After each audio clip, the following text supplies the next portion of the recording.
movie. Please, as you're watching this video, make sure you subscribe via the red button and you'll see all of my videos.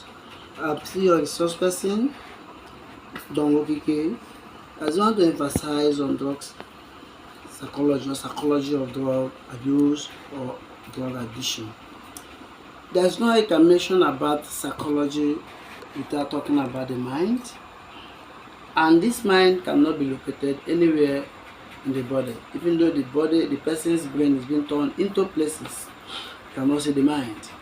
But now we have what we call the brain. The brain can also be seen as what is visible anatomically when the body is being torn. And the brain is the most complex organ in the body. These 3-pound mass of gray and white matter sit at the center of all human cavity. You need it to drive a car, you need to eat a meal, you need to enjoy your bread, enjoy your sex, create an artistic masterpiece, and to enjoy everything that is involved in life, even everyday activity. You will regulate the body's basic function. It makes a very important role in human beings. Without the brain, you cannot exist. Without the brain, human being does not exist. In fact, when the head is being cut off, my brother, your brain does not exist. This brain also play an important role because there are what we call the neurons that is being harbored in this brain, and the neuron, they are just like a connectivity, a connection of a nerve cells. Some people call neuron nerve cells, yes, because these nerve cells are what transfers a particular neurotransmitter to the other. This is what we call the post and the pre-ganglionic pathway. Or when I mean pre-ganglionic, what we call a ganglion. The basal ganglia is a place that also is responsible for the possession of a particular messages in the brain. Then, but this is not where I'm going. I'm going to talk on the importance of dopamine on drug abuse. Guys, now I can talk about dopamine without talking about the brain. How the brain regulates your body at basic functions, enable you to interpret and respond to everything you experience, and shape your behavior. In short, your brain is you. Everything you think and feel and who you are is made up of your brain. How does the brain work? The brain is often likened to an incredible complex and intricate computer. Instead of electrical circuits on the silicon chip that controls our electric device, the brain consists of billions of cells, just like I mentioned before, called the neurons, which are organized in a circuit and network. Call it interconnectivity. That interconnectivity does not work freely without what we call the pre and post ganglion or pre and post synaptic pathway. I don't want to go deep into that, but with time we can go into that. Each neuron acts as a switch, control the flow of information. If a neuron receives enough signal from one other neurons, and that is connected to it, it fires, sends its own signal onto one neuron in the circuit. It's simple. Simply, it might be in a bigger grammar aspect, but let me just break it down because we are all biologists, we are all scientists, we are all psychiatrists or psychologists. They say a particular neuron has a function, a role it plays. For instance, we have a part of the neuron that controls the hand, we have a part of the neuron that controls how the body works, even the way you think, the way you act. This is why it is very important for you to talk about the brain before going into dopamine. Then the brain is made up of many parts with interconnected circuits that all work together as a team. They cannot work simply, they cannot work differently. They connect themselves. It's just like working together in a work environment. For us to function normally, the brain must work like a team. Different brain circuits are responsible for coordinating and performing specific functions. Whether I like it or not, that's how God has made it. The networks of neurons send signals back and fought to each other. And among different parts of this brain, the spinal cord and nerves in the rest of the body, which is called the peripheral part of the peripheral nervous system, play a basic role. And what do they play? They send a message. A neuron releases a neurotransmitter into the gap, which is called the synapse, which eats and the nerve cells. You know that this particular message is sent within it to the nerve cell via that synapse. Because you have to mention things like post and pre-synaptic pathway of the brain, and this is the interconnectivity. And what I feel in between this synaptic gap is called the neurotransmitters, and these neurotransmitters works based on its basic function. We have the excitatory aspect of it, we have the ones that is inhibitory in function, we have the one that is both inhibitory and excitatory. But today we are talking about dopamine as its effect on drug abuse. So to send a message, a neuron releases a neurotransmitter into a gap between it and the nerve cell. The neurotransmitter crosses the synapse and attaches a receptor on the receiving neuron, like a key into a lock, like a key and lock mechanism. Once it enters the post from the pre-synaptic part of the neuron to the post-synaptic part of the neuron, to now like a key and lock pathway. Once it enters, it blocks. Then at the point, some drugs mimic these neurotransmitters and enters into the brain. Some activate, some inhibit the function of the brain. But how does it happen? That is what I want to tell you. And why does it happen? This is what I want to tell you. And the essence of it is, how do drugs work in the brain? Very, very important. You know what to talk about the neurons. We are talking about the neurons. Yes, if you know about the structure of the neuron, you know that the neuron is made up of the cell body, the dendrites. Then also talk about the axon. Some we have what we call the synaptic, the one that have the gaps, that the sheet that make up the nerves of Ranvier. Then we still have the one that is basically free. It depends on the parts of the body, and all these things have a junction where there is reception, which is a gap. We call it synaptic gap. That's where the neurotransmitter is being transferred from the pre to the post-synaptic. So when this particular drug interface or interfere with the way neurons send, receive and processing in a via neurotransmitter, some drugs such as marijuana and heroin can activate neurons because their chemical structure mimic that of a natural neurotransmitter in the body. This allows the drugs to attach onto and activate the neurons. You see how it happens? Very simple, because they mimic that of our body system. So when it enters the body, it activates and mimic that of the natural neurotransmitters. And because it is being mimicked and trying to activate it, the body see it as part of it. Until when it becomes excesses, that's when the body cannot see that this is a foreign body. Then it will start controlling the behavior of the individual. Then this allows the drugs to attach onto itself and activate the neuron. Although these drugs can also mimic other chemicals or brain's own chemicals, they don't activate neurons in the same way as a natural neurotransmitters. That is because that it is not body productive, it's not biological, it is synthetic, and they lead to abnormal messages being sent through the network. Other drugs such as amphetamine or cocaine can cause the neurons to release abnormal large amounts, because these ones, they are called dopamine enhancers. Even within a short time, if you say you are not taking it again, my brother, you go into craving. So we are trying to talk on the effect of this particular dopamine and how they enhances through the intake of what? Amphetamine and cocaine. Yes, they can cause the neurons to release abnormal large amounts, as I just said, of neurotransmitters, or prevent the neurons recycling of these brain chemicals by interfering with the transporters. These two amplifiers or disruptors make what we call abnormal communication between the neurons. Then these two also amplifies or disrupt the normal communication between neurons, because they are not supposed to be in the system. Then what part of the brain that has been affected is very, very important, because you have to know the parts of the brain that is very important, because the drugs can alter important brain areas. That's why they say that when you're talking about drug addiction, it's a physiological change in the brain system. a normal brain cannot be addicted to a drugs, but consistent intake of a particular drugs can try to open at least the fact that I call it a area of induration, where the person have seen himself as if you did not taste particular substances, you go into craving.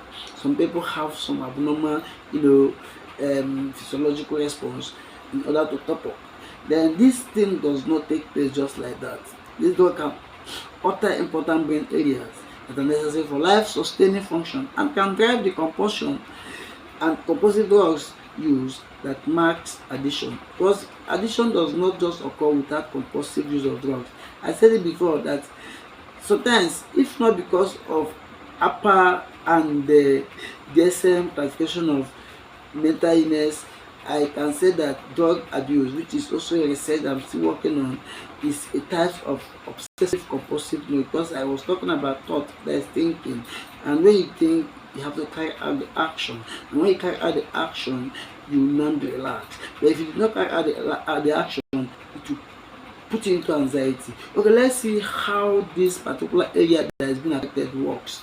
For example, we have the brain area that is affected by the drug. There are basically three. We have the basal ganglia, we have the extended amygdala, we have the prefrontal cortex. Okay, let's talk about the basal ganglia first. The basal ganglia, which play an important role in positive form of motivation, including the pleasurable effect of healthy activity like eating, socializing, and sex, and are also involved in the formation of habits and routines. So this area form a key node of what is sometimes called the brain's reward circuit. To it, reward circuit. What is reward? When you do something and you gain pleasure, or you gain desire pleasure, the ability of you repeating that is sacrosanct. That's why they call it a reward circuit. Drug overactivate this circuit because this circuit is not for drugs, because drug is synthetic, as I said. Then producing what we call the euphoria. Then the euphoria of the drugs make the individual to be high and feel pleasurable, feel flow, feel very, very, intensified. So drugs overactivate this circuit, producing the euphoria of the drugs, making the individual to be high, but with repeated exposure, the circuit adapt to the presence of these drugs, diminishing its sensitivity and making it hard to feel pleasure from anything beside the drugs. This is now where an individual experience what we call tolerance, because the amount of the drugs that is being taken is no more exciting that basal ganglia, and it's no more trying to make, so you have to increase the dose, and the ability for you to increase the dose in order for you to get the same desired effect that you are being expecting becomes what we call drug tolerance. Then extended amygdala play a role in stressful feeling like anxiety, irritability, and uneasy, which characterize withdrawal after the drugs high fade, and thus motivate the person to seek the drugs again. Very simple. Some people go into craving. So I want to remind you that what causes this craving is when the drugs have affected the area called the amygdala or extended amygdala. So you will be feeling stressful, feeling like anxiety, irritability. Some people feel uneasiness, some people feel cheap, cold, some people feel unwell. But once these particular drugs is being taken, the individual come back to normalcy. You see how the body have been disrupted, or have been disorganized because of a synthetic substances. Though this circle becomes increasingly sensitive with increased drug use. Over time, a person with substance use disorder uses drugs to get temporary relief from this discomfort rather than get high. Then we want to talk about the prefrontal cortex. This is another important thing that is very, very, that play a basic role in terms of the ability of thinking, planning, problem solving, then self-control. It also helps for decision making. It helps for control of impulses, not over impulses. Then this also the last part of the brain to mature. Imagine making things most vulnerable. Shifting balance between these circuits and the circuits of the basal ganglia and the extended amygdala make a person with a substance use disorder seek the drug compulsively. with reduced impulse control, because this particular place will make you to think about the drugs. Last time I made mention of thinking or thought as a basic cause of drug abuse. So if you did not think, you cannot have those feelings. So sometimes I advise those under my control, if I'm trying to rehabilitate that particular, I'll tell them to look for something positive and think. So some drugs like opioids also disrupt other parts of the brain, such as the brainstem, which controls basic function critical to life, including heart rate, breathing, and sleeping. This interference explains why overdose can cause depression, can cause depressed breathing and death. Imagine that even there is an extent that you can take drugs and you die. How do drugs produce pleasure? A group of adults laughing after taking some drugs, they don't know that these particular people have gotten a very great pleasure. It's simple. A simple activity in everyday life can produce a surge for a neurotransmitter. Yes, I don't want to tell you much about this. It's a simple thing that everybody is aware of, because pleasure or euphoria, the high from drugs, is still poorly understood, but probably involves such of chemical signaling compound, including the body natural opioid endorphins. Endorphins is a happy hormone. So, and also neurotransmitter in parts of the basal ganglia. I've mentioned the parts of the basal ganglia, how the parts of the basal ganglia is being affected by the drugs. Then we have what we call the reward circuit in between those areas. And when some drugs are taken, they can cause surge of these neurotransmitters, much greater than the smaller pulse. Then naturally produces an association with heady rewards like eating, hearing, playing music, creating pursuits, or social interaction. Let me tell you, an individual cannot be addicted only to drugs. Can be addicted to sex, can be addicted to anything that gives you joy, anything that can make you feel happy. Even if it can subject your body to be addicted to book reading. Once dopamine and endorphin can be released, my friend, it is, addictive. But when you are being addicted with a negative substance like drugs, and this particular drug produces this particular thing, this dopamine and endorphin become an abnormal habit. Then it was once thought that such of the neurotransmitter dopamine produces by the drugs directly causes the euphoria, but scientists now think dopamine has more to do with getting us to repeat pleasurable activity. That is called reinforcement, because what you do that pays you good, you have to redo it again, and when you do it again, my brother, you're going to have more pleasure, and that pleasure is being produced directly. How does dopamine reinforce drug use? The feeling of pleasure is how a healthy brain identifies and reinforces beneficial behavior, such as eating a good food, socializing, and sex. Our brains are wired to increase the odds that we will repeat pleasurable activities.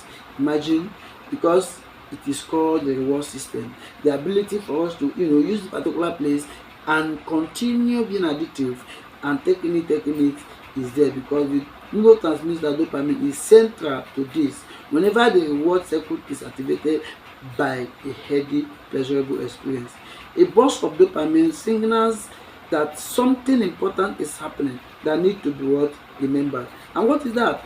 Drug of choice, like for instance cocaine, amphetamine, opioid products, or even heroin. These dopamine signal cause changes in neural connectivity that makes it easier to repeat the activity again and again without thinking about it, leading to the formation of habits. Just they say habit once formed become addictive. Everybody know about that. Just as drug produces intense euphoria, it also produces much larger surge of dopamine, powerfully reinforcing the connection between consumption of the drugs, the resulting pleasure, and all the external cues linked to the experience. Then when there is last surge of dopamine, this teaches the brain to seek drugs at the expense of others, heavier goals and activities.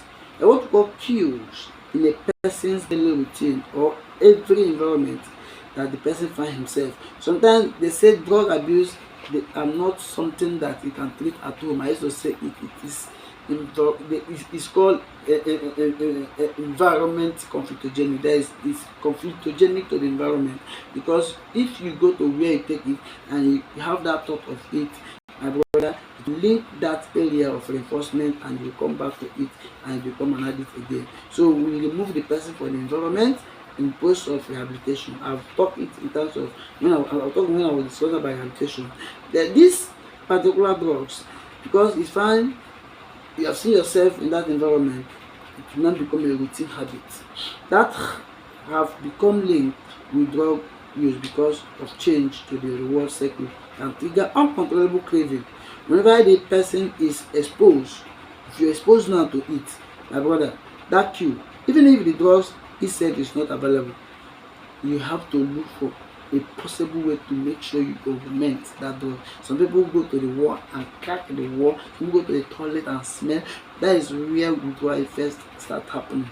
But we don't take this withdrawal effect as a basic problem in psychiatry. What we do is we keep you to a particular place and the experience. Some people, I said it, that some people can last within 5 to 10 days, depends on the toxicity of that particular drug in the system. Then I don't want to go far. Even if the drugs itself is not available, then the individual will keep craving. Then the learning reflex can last a long time, even in people who haven't used drugs in many years.